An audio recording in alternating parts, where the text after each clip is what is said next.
Mixed by Ankit Ahir.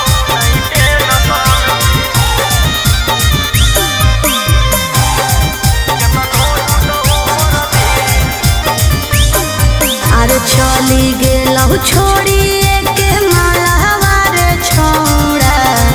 तब न कानखी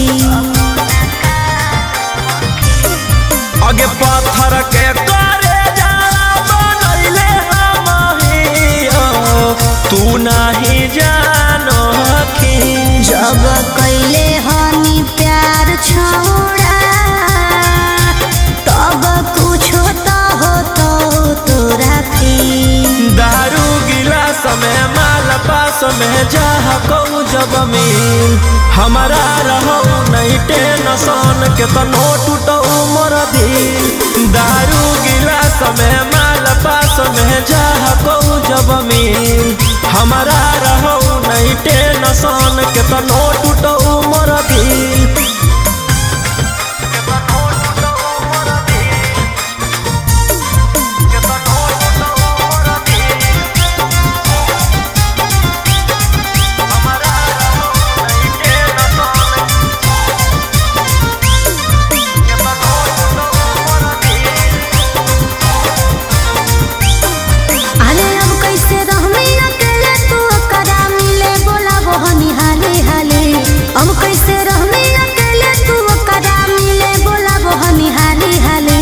फेंकबई जब रुपया त मिल जइतै दूसरा सोहरा दे वाली फेंकबई जब रुपया त मिल जइतै दूसरा सोहरा दे वाली अरे हम तो सोचलियो कि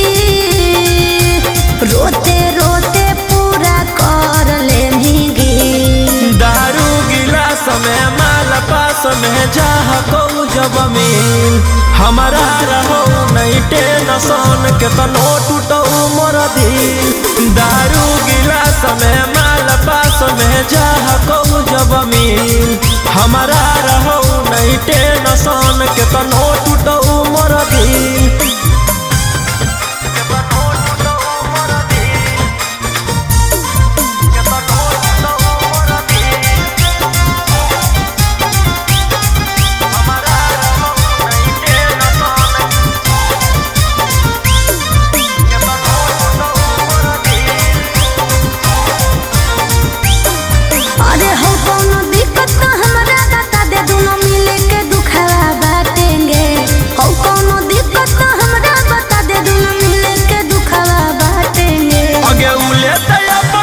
हम कहे साजा काटेंगे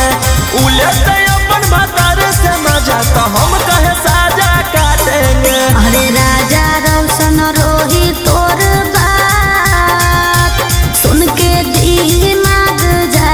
हो कौरी दारू गिलास में माल पास में जाह कहू जब मिल हमारा रहो नहीं टेंशन के तनो टूटो मोर दिल दारू गिलास में माल पास में जाह कहू जब मिल हमारा रहो नहीं टेंशन के तनो टूटो मोर दिल।